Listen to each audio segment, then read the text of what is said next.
where the music stops. Right here on Radio. He made me say it twice. This is where the music stops. Stop. All right, y'all, we back. Welcome, Rated R Radio. It's your boy DJ Rated Izar, my girl Tamika Shantae. Hey. Up in there. And this is When the Music Stizops. And man, yo, right now the music has stopped in the West Coast because the ball is in the game's court. My man has went at your boy Meek Mills, man. What's good, Meek? Bodied him. Think he bodied him? He bodied him. I want to know where Meek battle skills are. Oh. Since he was with the brains. Since he was the battle rapper that made it mainstream. Yeah, I don't know, but actually the ball is back. I don't know if you picked up on it. The ball is back in Meek's court because Drake dropped. Excuse me. That's a previous diss. Sorry. The first beer. Right. The first shoveling. Game dropped a diss. The game dropped some things, and then he hit up on Meek at the end. And then Meek came back. It was like Meek, his homie, and then Beanie Siegel chimed in a little bit. You done made a song trying to diss one dude? Yeah. He needed help.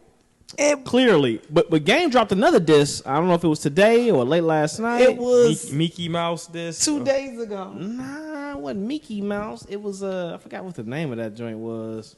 No, it was off that Ooh beat. It said it was the response to Ooh. It was something after Meek joint. It's called Ooh. It's the response to Meek Mills. Oh, it's another one though. Not on the Ooh beat. Oh, he got another one. Dang. I'm late. So then Meek hasn't responded yet. Right. So the ball's in Meek's court. So it's a. He needs to just wave the white flag. Yeah, man. Give it up, man. Yeah, you know what it is? It's like Meek Mills, man, he is I'm gonna pull this off the thing for right now. It's almost like Meek Mills is the punching bag for a lot of these rappers right now. That's the problem. He's like a punching bag, man, and it's sad what's going on. I was hoping for him as a rapper, like maybe he would be able to recover, you know what I'm saying? But at the same time, I'm also looking like, where is Game coming from with all this? Like all this snitch stuff and, just dissing them. It's almost like Game was just ready to jump in. You know how somebody be getting beat up? Because I think Drake was his guy. Drake is Game's guy. And he man, I want to get at Meek Mills too, so I can't wait to. No, if you don't think so? No, because if you listen to the battles, he pretty much tell you something happened with Sean Kingston in L.A. And supposedly Meek sent them the Game door. But Meek posted some statements on online or whatever, and he said, I saw your fake statements or whatever. I ain't going for them. You told Sean Kingston that I had something to do with that robbery. So therefore calling him a snitch. Right. Yeah. That other song I was talking about is called Pest Control. That's it. It's the response to Ooh. Okay, that's his response to Ooh, because Game rapped over Ooh too, though. It's on the same beat. Game rapped over Ooh too, and then this Pest Control is another one. No, it's the same one. It's the same one. Because I heard another diss. What was the first diss? 92 bars. 92 bars. That's right. Yeah, 92 bars. Okay. Yeah. Game some was of them ready. is called Ooh. Game's response, but it's really called Pest Control. Okay. Yeah, that Pest Control is fire. Oh, it is. Yeah, he was just ready to get at Yo, Meek, 2 L's. Drake and me gave them to you. Yeah, it's rough. And then he roasting them on Instagram saying L's been in your name. I'm like, oh man, you killing him. You killing Meek Mill right now, man. Just lay up off. He got him. He got Beanie. Beanie go sit down. Yeah, because he really just said what people was thinking about Beanie. It's like, man, that's Beanie Siegel right there. What happened to him, man? And then he just put it all the way on Front Street, like, bruh, you looking like a Sherm head out here. Right. All right, so I got a question then, man. This is my question I had for this situation right here with the Game. All right, before I used to say rap beef was over, and I say rap beef is over because it's no longer about being lyrical. It's no longer about who's the best lyrically. It's all about who got the most money, who got the most power, who moved the most weight, who got the most chicks, who got the most money, whatever. So it's about that, and then it's about who got the most guns, who the hardest, who clapped this, who clapped that. So with saying that, it's almost like rap is on a straight violent level. So with this situation, in this situation, I heard another rapper earlier ask this question or make the statement. It says somebody got to die in this. I know it was real ignorant, but he was kind of making a point. He was kind of like, if y'all two tough talking dudes, you know what I'm saying? Y'all both talking this, that, y'all both got guns and clapping this, clapping that. If y'all saying stuff back to each other, either somebody got to die or all this rap stuff is fake. See, I mean, I'm not saying I agree, but I wanted to throw that question out there and ask y'all, what you think about it? Well, somebody got to die. We don't want it to come to that. Just like Nipsey Hussle said, nobody's about to die again over a rap beef. Nah. Because basically it would be East Coast, West Coast again. Oh, yeah. For me, I felt liberated. I felt like, oh my God, hip hop is back. Yeah, okay. Like when Pest Control came out day before yesterday, soon as I put my key in and opened my door, my son was running to me like, oh my God, hip hop. I told you hip hop not dead. Did you hear Pest Control? I'm like, what? He played it and I'm like, oh my God. Hot fire. That's music. I mean, it's sad to say it has to be a rap beef to say that that's music, but I'd rather hear that than the mumble rap. I'm sorry. Yeah. And if they can just keep it on the track and resolve it, I'm good with that. So it don't have to get to the physical. Ain't nobody got dying. So you saying this revitalized and brought back hip hop? Oh, it was hip hop to me. Okay. I mean, I'm sorry. No, go ahead. Don't get me wrong, because it's always been rap beefs in it. I mean, you can go back to KRS-One, NEM, and LL. It's always been that. This is hip hop. Yeah, I love it. I don't mind a rap beef. You know what I'm saying? Yeah. It's gonna bring out that aggressive bars. You know, like ooh, hit him with that line. What you gonna come back with, cuz? When you come back with one verse off a 2 to 3 verse song, man, he hit you with a full song with 3 verses. Like what you gonna do? You get your cuz on here, your homie. You know. Yeah. I mean, like I said, I don't want it to come to violence, because I feel like, you know, we've been that route. It's like, you know, nobody thought, oh snap, it's gonna be violent and somebody gonna die. You know what I'm saying? Nobody ever thought that, you know, with, you know, Pac and Big, but it's like, I still don't think that's what happened. but I don't mind you talking tough. I don't mind a little talking tough on the bars. It is what it is. I mean, let's be real. Yeah. The game probably never has to go to Philly. I don't know a lot about Philly, right? But does he have to go to Philly to grab that market? Probably not. Do you That's why need to go to LA when it happened to get that market? Yeah. That's probably a larger market. And you know what I'm saying? So let's be real. They don't have to run into each other. They can talk tough and then let it die off. It can be an album, you know, ploy. You know what I'm saying? Publicity stunt. You know? That's what I think. It's going live. They going in. Hey, y'all. I'm saying, for the most part, that's about people it. are like, we going in. Let's go. Bam, me and my family good. Where's Oprah? Like, where's Oprah? Y'all got Jordan. Y'all are the pretty much the leaders right now. Jesse and them, come on now. I don't even really expect them to do anything. They should, though. Should they? They have so much influence. Yes, they should, because they have influence. But I don't really expect them, because they like, I found my way, you should find your way. And that's not really the case. That's selfish, and that shouldn't be the case. But they probably like, I'm good over here. I don't even remember what it was like on the other side of that line. That's crazy, because how can you forget that? Like, I cannot ever see myself having success and not looking back at everything I came from. And exactly. For me, that's impossible. I totally agree. It's like when I go home, it's like some different air that I breathe. I'm like, whoo, I feel it. I remember these childhood memories, you know what I'm saying? I got some good, I got some bad, but they mine. But some of these people that they didn't get to another level, like I've been shucking and jiving for so long. It's like I don't even remember what it was like to dance. That's two different things. You know what I'm saying? Like, I mean, big ups to Beyonce for bringing all the mothers of the slain, kids, adults, whatever, to what awards was that? Shit, I know. Yeah, it was like MTV Awards, MTV, something like that. VA, it was something. It was on the video, you know, on a video and everything. You know what I'm saying? I mean, it was some. I mean, big ups for that, but you could do. I mean, that's not doing anything. To me, that didn't make. I mean, it was okay, but it didn't make. You could do more. Like get back into the environment like T.I. did. March with your people. Stand with your people. Where the churches? Where the schools? Stop. Hold on. You stepping into a water, an area that I want to kind of go in. All right, check this out. You know what? It's funny. We putting all this social responsibility on these athletes and these entertainers and things. And yeah, they do have a lot of influence in our life and things like that. People want to kill Colin Kaepernick, and he is not a socialist. You know what I'm saying? Right. He's a football player. Dang on it.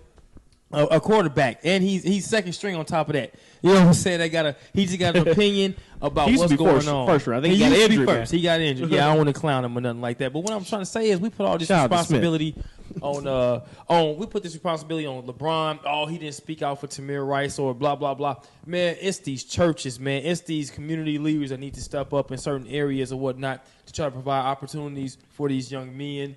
You know what I'm saying? They are not out of the streets. That's the thing. It's like we can't put that on the pastors. I mean, we can't put that on the athletes and calling them. We have to turn to our local, because they got to be at the crib. And they are not saying anything. They're quiet as mouses. Yeah. And I don't get it. Like, I'm not going to put anybody on blast, but I text somebody. And because they text me about pray for this, we're praying for that. And I'm like, hold on. Where is the prayer for what's going on right now? Like, why aren't y'all speaking up? Why aren't y'all organizing anything? Like, and that's why there is a disconnect between our youth and church, I believe, because they feel like, man, the church shuns, that their lifestyle, their behavior, whatnot, and they don't connect with the church, and so there's a disconnect. The church really only preach, like they say, they preach to the choir. I'm a member, I go to church and whatnot, but it's just like there is there is no effort to really pull outside and really get outside the church and get the word into the community. You know what I'm saying? It's like, hey, you come to church, you come to me. You know what I'm saying? You come here and hear the word or whatnot, and that's it. I'm not going out there. Ain't no more soapbox preaching like it used to be back in the day, like you saw on Malcolm X movie when they was in the hood. You know what I'm saying? Preaching. Or whatnot. That was at the same time. I'm sorry, those are Muslims doing that. Let me not confuse the two. And I just feel like that's crazy Religion. because I'm not a youth. I'm 36 years old. But I'm out here. I feel like I need to set an example for the youth, my kids. And we look up to our church and pastors. Yeah. Where are you guys? And why aren't you guys saying anything? Yeah. It confuses me. I'm grown. I don't understand it. Like, you're texting me about, let's pray on past rapes and abuse. There's stuff currently going on. It's stuff right now that's hurting us. Yeah. And why aren't you addressing that? And it's funny because Joe Hogg said or whatnot. He came around to the different churches to get his vote. You know what I'm saying? Y'all involved him inside the church to get his vote. Y'all had him coming up to the pulpit and speaking to vote for me. All right, if you can speak on those political situations with voting, why can't we speak on the violence and things that's going on in the community and in the world, and just try to organize and galvanize brothers within the church to try to help, get something going for the community. So that ain't going to help him get elected. No. That ain't enough important. It's not. It hasn't been made an important enough issue to get him elected. So it's like, let me speak on the top 5. Top 5 few things just to get me elected. Just the things that's going to get me in there. I don't know, man. I think the thing here is, man, what's cool about this generation, I do feel like we're waking up. You know, things like this podcast, if y'all check this out, other podcasts, there's a lot of people that are waking up to this situation. And, you know, they're waking up and telling folks like, hey, man, we got to come together. That's why, you know, I'm all about black-owned things, black-owned businesses. And not to be racist or anything of that nature, but I'm just all about self-empowerment. You know, I feel like the argument or the whole cliche of, you know, the man got us down. I'm like, man, I want to make a way so that we don't have to ever say that. You know, the building that we're in is, you know, we in this building because of, you know what I'm saying, some black entrepreneurs going forth to try to find somewhere where we don't have to say the man got us down. We want to create our own way for our own self. You know, shout out Dirt Detectives Auto Reconditioning. You know what I'm saying? Black owned company that does card auto, you know, what am I trying to say? Detailing. Auto detailing. There you go. That does detailing and repairs cars. Bring your car. Body work. All that. So that's like, what I'm all about, man. Black empowerment. Yes. I feel like I don't know the solution to everything that's going on right now. Whether it's, you know, the violence, or whether it's the murder, the death, things of that nature. I don't have the solution, but I feel like it's either to become a major part of the equation or to be removed from the equation. I mean, you can take that how you want to take it, you know what I'm saying? But in my mind, I feel like that's the only way possible. Now, of course, both things are difficult. To either remove yourself from the equation or to become a major part of the equation where your life now matters. You know what I'm saying? Those are two difficult things to do, however you choose to do it. But I feel like that's the only way to, you know, become important. It's crazy. Or your importance doesn't matter because you're not a part of that circle. What circle? Right. The circle of the equation of, you know, what's going on in everyday life. You know what I'm saying? Like, oh, you know, that ain't got nothing to do with me. I farm, I do this, or whatever. I own this piece of land.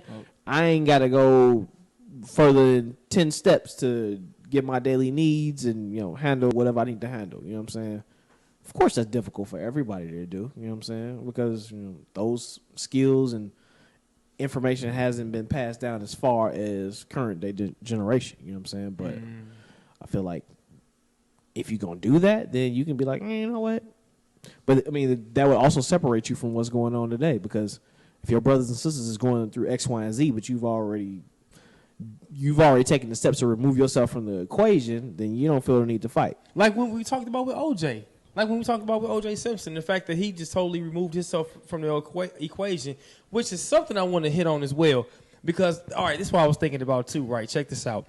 Colin Kaepernick got death threats from this situation. All right, he took a knee and got death threats. Now, Colin Kaepernick got not ostracized, but he got they talked about him in the black community. You know what I'm saying? Certain athletes talked about him bad.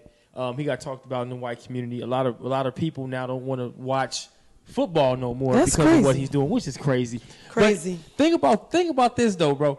Martin Luther King lost his life over like civil rights and things like that. Malcolm X lost his life. Mayor Medgar Evers, they all lost their life. Now, if Colin Kaepernick, if something was to happen to him, if he was to lose his life in this situation over him kneeling for social injustice, and nothing happened. What does that say? What does that say? Like, because you were just saying, like, you can just remove yourself and just live your own life and, you know what I'm saying, not worry about whatever. And that's why I say O.J. Simpson did when he was coming up. He just removed himself from the equation. Nah, that's a different type of removal. Well, yeah. He joined a different team. Yeah, he jumped ship as well. He jumped ship. But yeah, I get what you sometimes, man, me and my brother was talking, and we was like, man, you know, you go out here and be this whole social justice fighter or whatnot.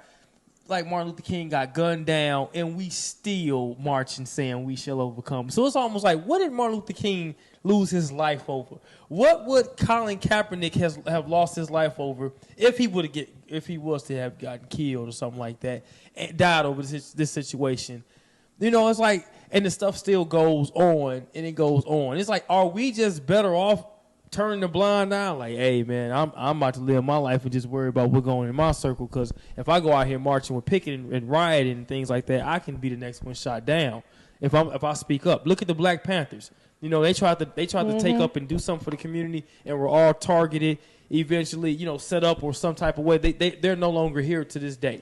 You know, So is it worth it? Is it worth being a black socialist standing up and, I'm asking the question. I'm not against it. But I'm saying when you die in the end and this stuff still continues to go. Well, don't you want, okay, honestly, if I'm going to die, I want to die or not die, get killed.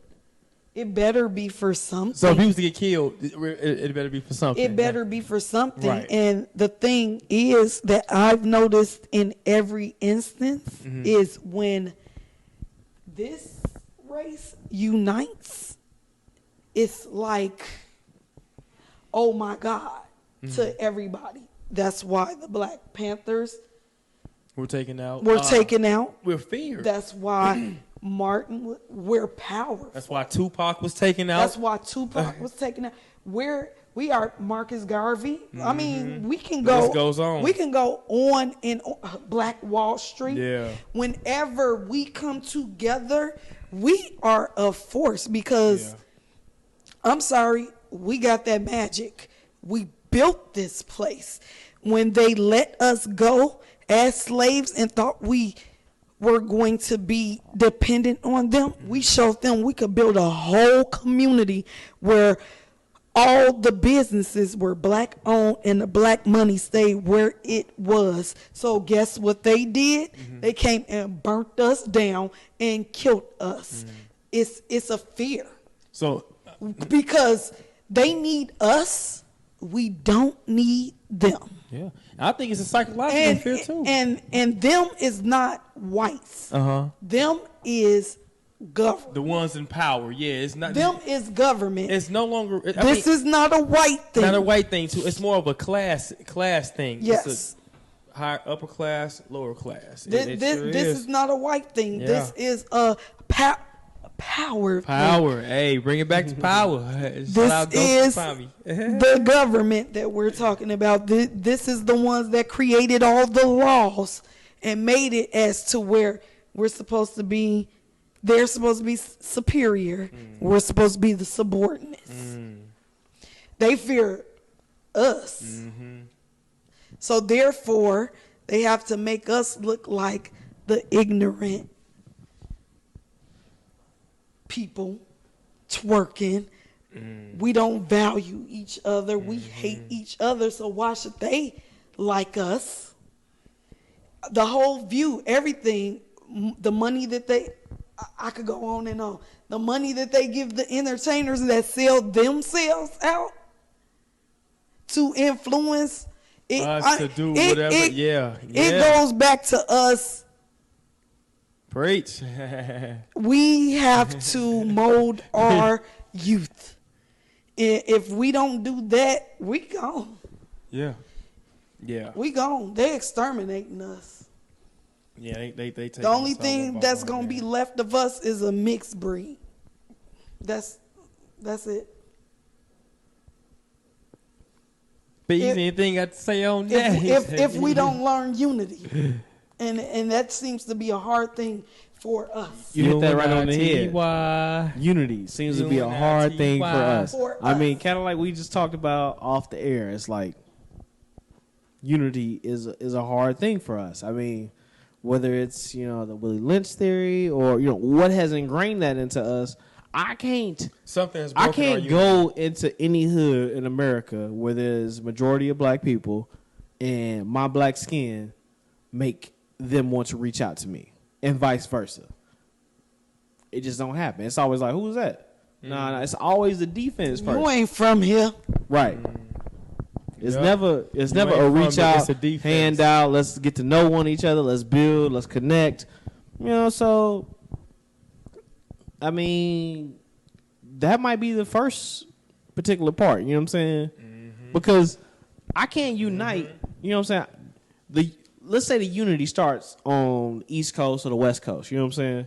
That unity got to make it to me, you know what I'm saying? Oh, I see they got something going on over there, you know what I'm saying? Or if I'm the leader here, I have to work hard to create that unity where I'm at, you know what I'm saying? And then even to connect and trust wherever the unity started at to build the bridge. You know what I'm saying? So it's like it's a lot of work to do for us to connect for us to build with one another, for us to trust one another. You know what I'm saying?